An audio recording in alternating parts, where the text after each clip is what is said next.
जय माता दी। स्वागत है आप सभी का एक बार फिर से। दोस्तों, अगर आप अपनी लाइफ में कुछ नया सीखना चाहते हैं तो चैनल को सब्सक्राइब कर बेल आइकन को जरूर दबाएं। दोस्तों, हिंदू धर्म में देवी के कई स्वरूप कहे गए हैं। कुछ वृक्षों को देवी माँ का स्वरूप कहा गया है। आज मैं आपको उन पवित्र वृक्षों के बारे में बताऊंगी। नवरात्रि के पावन पर्व में कुछ ऐसे वृक्ष हैं जो देवी का स्वरूप कहे गए हैं। हमारे घर में पेड़ पौधों को देवी देवता मानकर पूजा जाता है और हमें पूजा भी जरूर करनी चाहिए।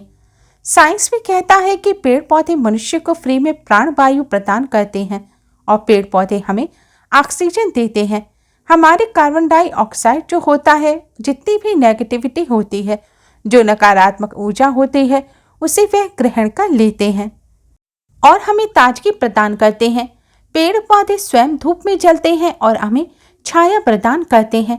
नवरात्रि के समय में कुछ ऐसे पेड़ पौधे हमारे धर्मशास्त्रों में कहे गए हैं जिनको छूने मात्र से ही बदकिस्मत के ताले भी खुल जाते हैं, व्यक्ति का भाग्य चमक जाता है।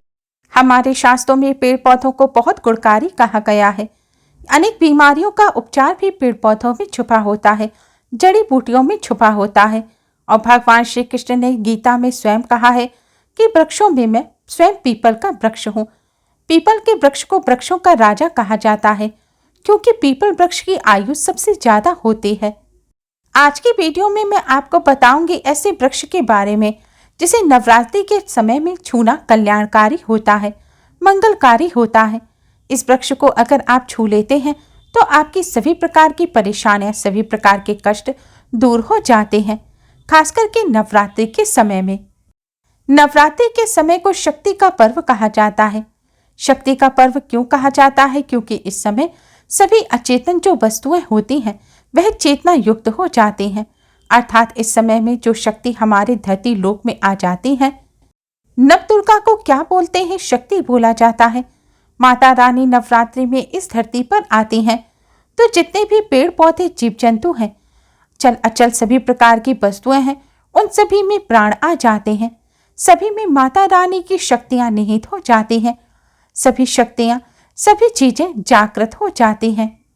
तो इस समय में अगर आप पेड़ पौधों को छूते हैं, खास करके वे पेड़ पौधे जो देवी स्वरूप कहे गए हैं, आप अगर इन्हें छूकर आ जाते हैं तो आपके जीवन की जो परेशानियां हैं, दुख हैं, तकलीफ है, कष्ट है, जो बीमारियां हैं, कलह है, कलेश है, मन में चली आ रही बहुत सी समस्या हैं, सब समस्याएं समाप्त हो जाती हैं। आज मैं आपको 3 पौधों के बारे में बताऊंगी। यह तीनों पौधे देव वृक्ष कहे गए हैं, इसलिए आज की वीडियो को ध्यान से जरूर देखिएगा। अगर आज की वीडियो आपने मिस कर दी तो सारी जिंदगी आपको पछताना पड़ेगा। दोस्तों, कमेंट बॉक्स में जय माता दी जरूर लिखें। वीडियो को लाइक कर अपने फ्रेंड्स के साथ शेयर जरूर करें, जिससे और लोगों का भी इससे भला हो सके। दोस्तों, नवरात्रि ऐसा पर्व होता है, ऐसा समय होता है जो केवल 9 दिनों के भीतर ही, आपको लंबी पूजा पाठ की जरूरत नहीं होती। केवल 9 दिनों के भीतर आप अपनी समस्या को, आप अपनी गरीबी को स्वयं अपनी आंखों से समाप्त होते हुए देख सकते हैं। दोस्तों, नवरात्रि के समय में जो वृक्ष आपको छूना है, जिसके बारे में मैं आपको बताने जा रही हूँ, वे आपको अपने घर के आसपास बहुत आसानी से मिल जाएगा। एक खास बात जो मैं आपको बताना चाहूंगी कि नवरात्रि के समय में जितना ज्यादा हो सके देव वृक्ष की पूजा अवश्य ही करनी चाहिए। तो चलिए दोस्तों, मैं आपको बताती हूँ कि कौन सा ऐसा वृक्ष है जिसे नवरात्रि में छूने से गरीबी दूर हो जाती है। सबसे पहला जो वृक्ष है वह है बेल का वृक्ष। बेल का वृक्ष माता पार्वती के पसीने से उत्पन्न हुआ है। स्कंद पुराण के अनुसार माता पार्वती को देवी स्वरूप ही कहा गया है, अर्थात नवदुर्गा माँ का स्वरूप कहा गया है। स्कंद पुराण की कथा में आता है कि जो बेल वृक्ष है वह माता पार्वती के पसीने से उत्पन्न हुआ है। बेल वृक्ष की शाखाओं में मां पार्वती, जड़ में ब्रह्मा, तने में विष्णु, बाकी हिस्सों में भगवान शिव का वास होता है। संध्या काल में शिव मंदिर के समीप या दुर्गा मंदिर के समीप जो बेल का वृक्ष है, उसके नीचे घी का दीपक जरूर जलाना चाहिए। ऐसा करने वाला व्यक्ति धनवान बनता है, पराक्रमी बनता है। व्यक्ति के सभी मनोरथ पूर्ण हो जाते हैं। हमारे धर्मशास्त्रों में यह भी कहा गया है कि नवरात्रि के समय में जो व्यक्ति माँ दुर्गा का ध्यान कर बेल वृक्ष को 7 बार छू लेता है, जो लोग उपवास व्रत रख रहे हैं वह ध्यान से सुने। कहते हैं 7 बार बेल वृक्ष को छूने मात्र से व्यक्ति की थकान सुस्ती तत्काल ही चली जाती है। इसलिए उपवास रखने वाले लोगों को नवरात्रि के समय में संध्या काल के समय बेल वृक्ष को जरूर छूना चाहिए। आप ज्यादा नहीं छू सकते तो केवल 7 बार आप इसे छूकर जरूर आ जाएं और इसके नीचे घी का दीपक जरूर जला दें। घी का दीपक जलाने के क्या फायदे होते हैं, यह सारी जानकारी आपको मैं इस वीडियो में बताऊंगी।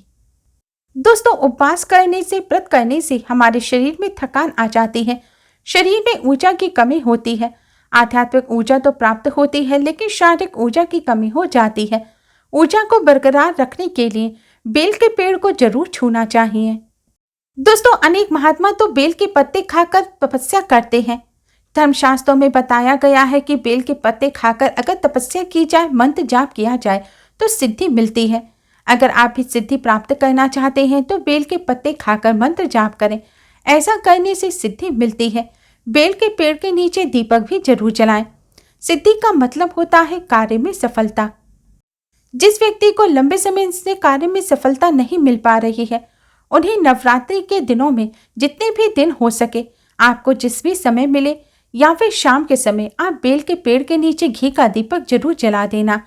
अगर कोई व्यक्ति नवरात्रि के समय में, ध्यान से सुनिएगा, अगर कोई व्यक्ति नवरात्रि के समय में बेल के पेड़ की जड़ में दूध चढ़ा देते हैं तो उससे आदि व्याधि दूर हो जाती हैं, परेशानियां दूर हो जाती हैं। अगर आप सिंदूर युक्त गंगा जल बेल के पेड़ की जड़ में चढ़ाते हैं तो इससे गरीबी दूर हो जाएगी। तिल चढ़ाने से सौभाग्य की प्राप्ति होती है और ग्रह बाधाएं भी दूर हो जाती हैं। दोस्तों, बेलपत्र के तीनों पत्तों में ध्यान से सुनिएगा, त्रिदेवी कही गई है, महालक्ष्मी, महासरस्वती और महाकाली। बेलपत्र के तीनों पत्तों में महाकाली, महालक्ष्मी, महासरस्वती का स्वरूप माना गया है। बेल के तीनों पत्तों पर अगर एम ह्रीम क्लीम लिखकर मां दुर्गा को चढ़ा दिया जाए तो इससे तत्काल ही उसी समय मनोकामना पूर्ण हो जाती है, कार्य में सफलता मिलती है। अगर लंबे समय से आपकी कोई मनोकामना है जो आप चाहते हैं मनोकामना पूर्ण हो जाए तो इस उपाय को आप अवश्य ही करिएगा। दोस्तों, इसकी जड़ में ध्यान से सुनिएगा, नवरात्रि के समय में आप कोई रिंग लें। तांबे की रिंग जो शुद्ध रिंग होती है आप वह ले सकते हैं और इसको आप बेलपत्र के पेड़ की जड़ में 4 उंगल गड्ढा खोदकर वहां पर इस रिंग को दबा दीजिए। दोस्तों, बेल का वृक्ष जागृत कहा गया है। नवरात्रि के समय में इसका ऑरा, इसकी ऊर्जा अत्यधिक बढ़ जाती है। इसकी जड़ में यह जो रिंग दबाई जाती है इसमें देवीय शक्ति आ जाती है और फिर इस रिंग को पहनने से कोई भी बीमारी नहीं लगती, शनि से संबंधित दोष भी नहीं सताता, राहु की पीड़ा नहीं सताती, नवदुर्गा की कृपा से सदैव आप सुरक्षित रहते हैं और उस व्यक्ति की कभी भी अकाल मृत्यु नहीं होती। दोस्तों, अब मैं जो आपको दूसरे वृक्ष के बारे में बताने जा रही हूँ वह है शमी का वृक्ष। शमी वृक्ष को स्वयं जगदम्बा का स्वरूप कहा गया है। इसमें माँ दुर्गा स्वयं विराजमान रहती हैं। अगर कोई व्यक्ति नवरात्रि में संध्या काल के समय इसके नीचे दीप जलाता है, धूप दिखाता है तो उसकी सभी परेशानियां दूर हो जाती हैं। आप चाहें तो इसे नवरात्रि में हर दिन कर सकते हैं या कम से कम एक दिन इस उपाय को कर सकते हैं। सप्तमी अष्टमी पर भी कर सकते हैं। दोस्तों, धर्मशास्त्र में कहा गया है कि नवरात्रि के समय में लाल चूड़ी कभी भी मनोकामना बोलते हुए शमी वृक्ष पर बांध देने से मनोकामना अवश्य ही पूर्ण हो जाती है। लाल चूड़ी अगर कोई महिला जाकर बांधती है तो उसे सौभाग्य की प्राप्ति होती है और उसके पति की कभी भी अकाल मृत्यु नहीं होती। दोस्तों, इसकी जड़ में सिंदूर डालने से व्यक्ति को आरोग्य की प्राप्ति होती है। जो व्यक्ति लंबे समय से बीमार है, ऐसे व्यक्ति के घर में रहने वाले सदस्य वे बीमार पड़े व्यक्ति के ऊपर से 7 बार सिंदूर को उतारकर इसकी जड़ में डाल दें। ऐसा करने से रोग जल्द ही ठीक हो जाता है। लंबे समय से बीमार व्यक्ति भी स्वस्थ हो जाते हैं। जो लोग बीमारी से बचना चाहते हैं, निरोगी रहना चाहते हैं, वह भी शमी वृक्ष की जड़ में सिंदूर जरूर डालें। दोस्तों, मनोकामना पूर्ति के लिए अब मैं आपको जो मंत्र बताने जा रही हूँ, इस मंत्र को बोलते हुए आपको शमी वृक्ष को छूना है। तत्काल आप नवरात्रि में इसके रिजल्ट को देखना। जैसे ही नवरात्रि समाप्त होगी आपकी वह मनोकामना जो है वह पूर्ण हो जाएगी, आपकी दरिद्रता दूर हो जाएगी। दोस्तों, आपको इस मंत्र को बोलते हुए शमी वृक्ष को छूना है। मंत्र है मम मनोरथ पूर्य मम दरिद्रता नाश्य, मम मनोरथ पूर्य मम दरिद्रता नाश्य। दोस्तों, इस मंत्र को बोलते हुए शमी वृक्ष को छूने से मनोरथ पूर्ण हो जाता है, दरिद्रता समाप्त हो जाती है, गरीबी छूमंतर हो जाती है। दोस्तों, नवरात्रि के समय में आप मौली का धागा शमी वृक्ष पर बांध दें। मौली धागा बांधने से माता रानी आपसे बन जाती है। कहने का मतलब है कि माता रानी आपका साथ देती हैं, जीवन में हर जगह आपका मार्गदर्शन करती हैं। दोस्तों, इसकी जड़ की मिट्टी को ध्यान से सुनिएगा। नवरात्रि के समय में अगर आप नवदुर्गा की उपासना नहीं कर पा रहे हैं, पूजा नहीं कर पा रहे हैं किसी भी कारणवश, तो केवल आप इसकी जड़ की मिट्टी को लाकर नवरात्रि में स्नान के जल में मिलाकर उससे स्नान कर लें। ऐसा करने से आपका भाग्य उदय होगा, व्यक्ति का भाग्य चमक जाता है, व्यक्ति की जो फूटी किस्मत है वह भी चमक जाती है। आप में से अधिकतर लोग बोलते हैं कि हमसे माँ लक्ष्मी नाराज हो गई हैं, माँ लक्ष्मी हमारे घर आना बंद हो गई हैं। ऐसे लोग, अगर आप चाहते हैं कि माँ लक्ष्मी की आपको कृपा प्राप्त हो जाए, तो नवरात्रि के समय में इसकी मिट्टी को आप अपने घर ले आएं और अपने स्नान के जल में इसे मिलाकर स्नान करें। ऐसा करने से शरीर के सभी दोष दूर हो जाते हैं। शरीर में किसी भी प्रकार की पीड़ा, नकारात्मक शक्ति है वह प्रवेश नहीं कर पाती, दुर्भाग्य और दरिद्रता समाप्त हो जाती है। दोस्तों, अब जो मैं आपको तीसरे वृक्ष के बारे में बताने जा रही हूँ उसे दीप वृक्ष कहा गया है। वह है परिजात का वृक्ष। परिजात का वृक्ष समुद्र मंथन से उत्पन्न हुआ था। यह देवराज इंद्र के नंदन वन में स्थापित किया गया था। वे भगवान श्री कृष्ण ने मानव जन कल्याण के लिए इसे धरती लोक पर लाए थे। परिजात के वृक्ष को माँ लक्ष्मी का स्वरूप माना जाता है। माँ लक्ष्मी समुद्र मंथन से आई थी और परिजात का वृक्ष भी, इसलिए इसे माँ लक्ष्मी की बहन कहा जाता है। ऐसा माना जाता है कि कोई भी मनुष्य जिसके शरीर में किसी भी प्रकार की थकान हो, पीड़ा हो, नवरात्रि का व्रत रखने से कमजोरी महसूस कर रहे हो, वह परिजात के वृक्ष को छू लें। ऐसा करने से तत्काल ही शरीर से पीड़ा, थकान, सुस्ती, कमजोरी वह सब समाप्त हो जाती है। इस वृक्ष के नीचे नवरात्रि के समय में घी का दीपक जलाएं और चुटकी भर सिंदूर इसकी जड़ में डालने से सभी प्रकार की मनोकामना पूर्ण हो जाती हैं। इसके साथ ही आपको यह प्रार्थना करनी है कि हे परिजात वृक्ष, आप देवी स्वरूप कहे गए हैं, हमारी सभी प्रकार की पीड़ा को दूर करें, सभी ग्रह दोष को दूर करें, पितृदोष जो है उसे दूर करें, लक्ष्मी दोष को समाप्त करें। माँ लक्ष्मी आपकी बहन कही गई हैं। माँ लक्ष्मी का हमारे जीवन में प्रवेश हो, यह आशीर्वाद आप हमें प्रदान करें। इस प्रकार वृक्ष से प्रार्थना कर आप अपनी मनोकामना बोल अपने मनोरथ को पूर्ण कर सकते हैं, क्योंकि यह देवीय वृक्ष कहा गया है।